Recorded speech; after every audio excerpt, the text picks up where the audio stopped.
Hi, let's talk about the voice of victory. Now, you see, so many voices speak to us every day. We are literally bombarded with voices, both the ones coming from external and the ones coming from within us, okay? So many voices speak to us every day. And it's so important that we pay attention to the voice of victory. It's so important that we pay attention to the right voices because, you see, whatever voice that is dominant in our hearts ends up affecting and influencing our results in life. For instance, if you pay attention to discouraging voices, you will end up being discouraged. And if you pay attention to fearful voices, you will end up being fearful. That's why it's so important that we don't binge on negative news, right? You see, our heart is our result center.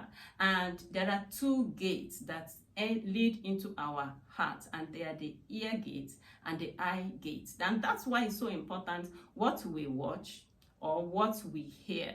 Okay, so we have to make sure that we give attention, we pay attention to the voice of victory. I'll get to that. Now, one of the voices that we will ensure that we don't pay attention to is what I call the voice of the critic. Incidentally, this voice mainly comes from within. Of course, I know there are critical, voices that come from outside. I'm talking about this one that comes from within. It's called the voice of the critic, right? You see, I'm a book writing coach, and each time I'm taking participants for my webinar, I usually talk to them that if you want to write this book, make sure that you don't pay attention to the voice of the critic. It's that voice that talks to intending authors, speaks to them and begins to tell them inside them and begins to tell them, and who are you to want to write a book? You don't even have a degree in English. Don't you know that people no longer read books? And the voice will go on and begin to give you reasons why you should not write a book. I call it the voice of the critic. Okay, so we'll make sure that we, do not pay attention to this voice if we want to, be successful in life. Now, there are other voices that come from outside, that come from people, especially from authority figures. I remember reading her excellent book, Becoming, by Michelle Obama. And she told the story of how in her final year in secondary school, she was thinking about going to Princeton to go and study law. And then she had a discussion with her guidance counselor. And their school guidance counselor told her that she wasn't a Princeton material. Yes, the woman told her that she wasn't a Princeton material.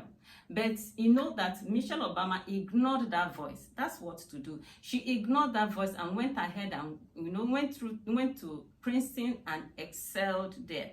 Now, her story is similar to that of Ben Carson. Ben Carson was told that he wasn't a school material, he should drop out and go and learn a trade. But he ignored that voice again and went ahead and studied, became a neurosurgeon and excelled, became one of the most distinguished neurosurgeon of all times, right? That's Ben Carson. That's what to do, what Michelle did and what Ben Carson did.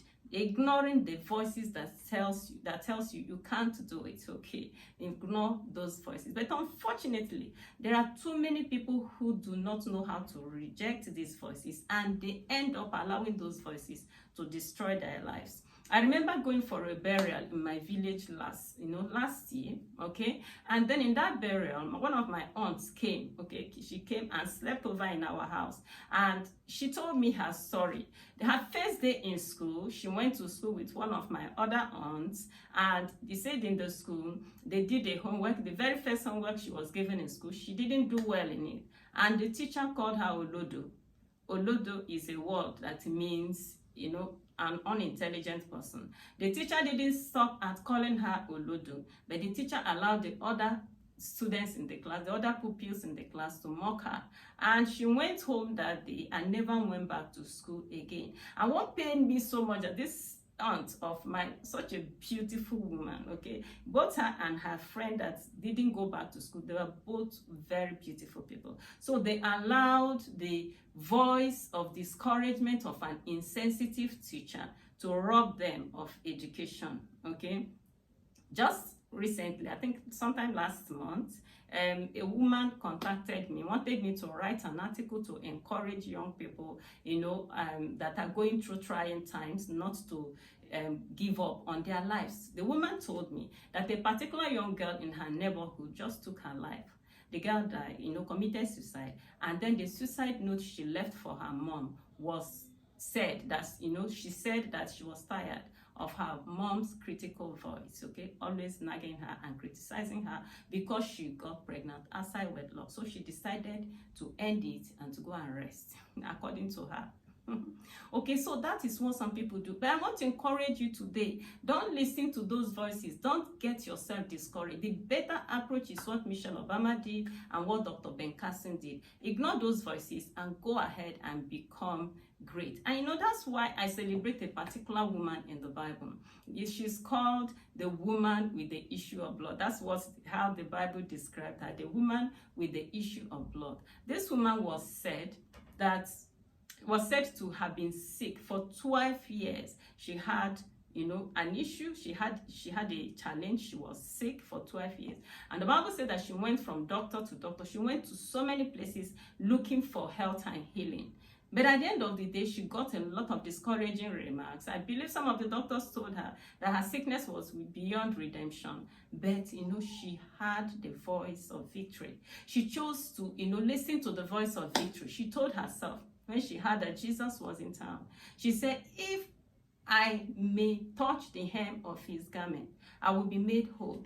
Now, she didn't just talk to herself. She didn't just agree with the voice of victory. She took steps. She took action steps. Although she had been sick for a long time, although she was weak, but she began to press. Of course, she knew that there was always a crowd following Jesus. But she made up her mind. She began to press in the crowd until she got close enough, touched the hem of his garment, and was made whole. And she got her healing. Okay, now, that woman agreed with the voice of victory. Now, the voice of victory is that voice that agrees with God. Is that voice that agrees with the word of God. It's possible right now. You don't have a dime in your wallet. You don't have a dime in your bank account. But, people around are calling you. The voice of discouragement. Yes. The voice of the critic. They're all calling you poor because you don't have a dime in your purse. But it is important to hear what the voice of victory calls you. The voice of victory says you're blessed, right? The voice of victory says that it's God that gives you the power to get wealth. The voice of victory tells you that your tomorrow is going to be great, that though your beginning is small, that your tomorrow is going to be very great. So the right thing to do is to agree with the voice of victory and give utterance to what the voice of victory says. Call yourself what the word of God calls you. Call yourself what the voice of victory calls you. And don't just call yourself. Of course, it's important to call yourself what the voice of victory calls you, because in the realm of the spirit, nothing happens until words are spoken. So when you say it, it is established unto you, right? Okay. Now, having said that, it's so important also to take action steps. Don't just say, I am rich, and stay there.